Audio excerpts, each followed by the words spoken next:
Selamat pagi Bu Kristi dan juga teman-teman. Perkenalkan kami dari tim permainan tradisional akan mempresentasikan hasil diskusi kelompok kami mengenai permainan tradisional di dalam pembelajaran matematika.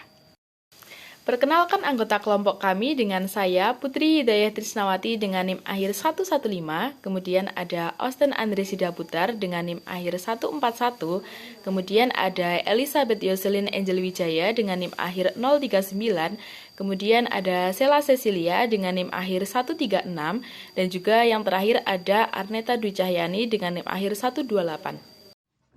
Pengertian permainan tradisional.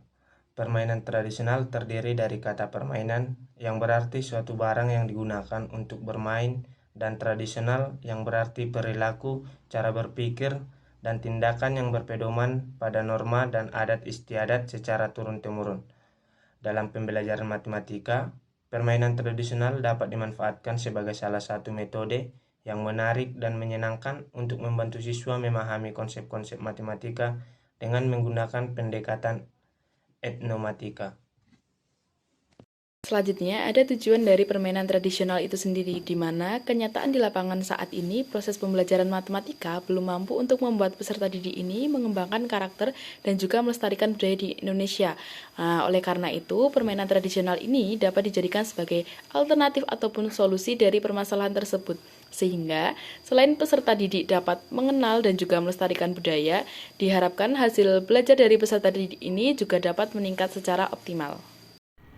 Di sini saya akan membahas mengenai contoh permainan tradisional. Di sini ada 3 contoh. Yang pertama ada engklek. Engklek merupakan permainan dengan melempar gacok atau melempar batu ke satu kotak. Selanjutnya anak akan melangkah ke kotak nomor berikutnya tetapi dengan menggunakan satu kaki saja. Dan anak akan melompati semua kotak dari pola engklek. Selanjutnya ada batu serimbang. Batu serimbang membutuhkan kemampuan berhitung. Anak melihat kerikil yang telah disebar dan mengkaut kerikil atau mengambil kerikil secara satu persatu. Anak tersebut akan melanjutkan permainan dengan mengkaut kerikil sebanyak 2 butir dari kerikil yang telah disebar. Yang terakhir ada kelereng. Kelereng dilakukan dengan meletakkan banyak butir kelereng yang disepakati ke dalam persegi. Satu pemain menghitung banyaknya kelereng yang ada dalam persegi. Caranya dengan menghitung satu persatu kelereng yang ada dan menghitung banyak pemain dengan kelereng yang telah diberikan. Selanjutnya ada manfaat penggunaan permainan tradisional dalam pembelajaran matematika, yaitu memberikan variasi pembelajaran agar tidak membosankan dan monoton, memvisualisasikan benda-benda matematika yang semula abstrak menjadi konkret, memberikan pengalaman belajar dengan cara masuk ke situasi nyata, menjadikan pembelajaran lebih efektif dan efisien, meningkatkan kemampuan matematika dan mengoptimalkan hasil belajar peserta didik.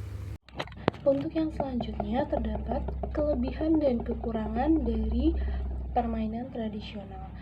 Dalam penerapan strategi permainan tradisional dalam pembelajaran matematika sekolah dasar, tentunya terdapat kelebihan dan kekurangan. Adapun kelebihan dari permainan tradisional ini, yang pertama, membuat siswa lebih aktif dalam pembelajarannya. Yang kedua, melatih sikap menghargai dan kerjasama. Yang ketiga, siswa mendapat pengalaman nyata. Dan yang terakhir, membuat siswa lebih bersemangat. Nah, untuk kekurangannya, kekurangan strategi permainan tradisional antara lain siswa sulit dikondisikan dan pada saat proses permainan berlangsung munculnya kata-kata yang cenderung kasar.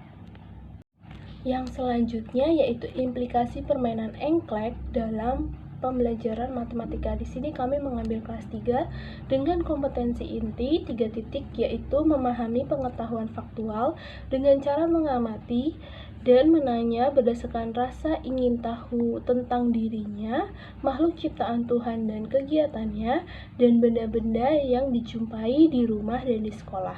Untuk kompetensi dasarnya yaitu 3.12, menganalisis berbagai bangun datar berdasarkan sifat yang dimilikinya. Kemudian untuk indikatornya yaitu menyimpulkan sifat yang dimiliki oleh bangun datar yang telah disebutkan ciri-cirinya. Kemudian ada langkah-langkah penggunaan permainan tradisional dalam pembelajaran matematika. Yang pertama, siswa dibagi kelompok yang terdiri dari 4-5 orang. tiap kelompok akan mendapat denah engklek. Kedua, melempar batu yang kita punya ke kotak nomor 1. Pemain melompat ke nomor lainnya dengan menggunakan satu kaki. Ketiga, batu yang dilempar tidak boleh melewati petak dan kaki harus tetap melompat dengan satu kaki. Keempat, jika pemain melakukan kesalahan, maka akan gugur dan digantikan dengan pemain lainnya dalam kelompok yang sama.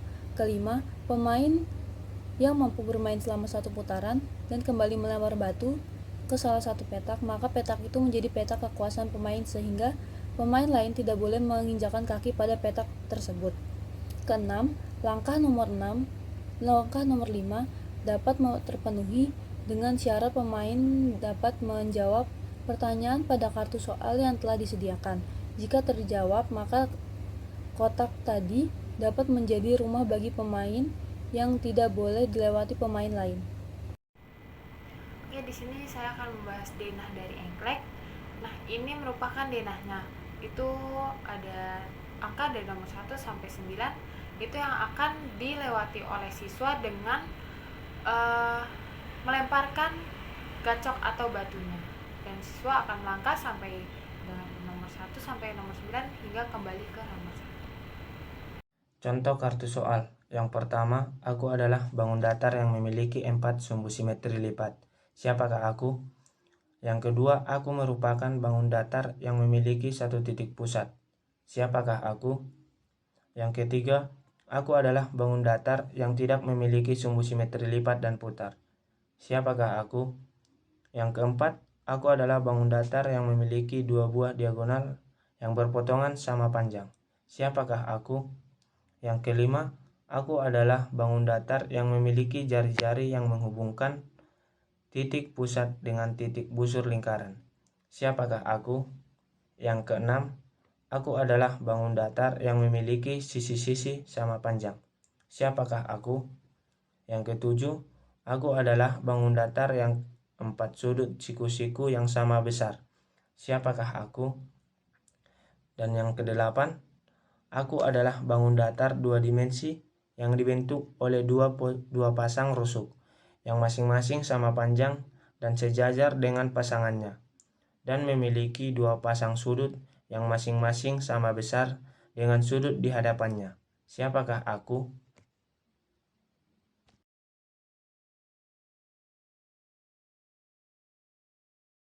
Sekian presentasi dari kelompok kami, ada kurang lebihnya kami mohon maaf. Sampai jumpa di lain kesempatan.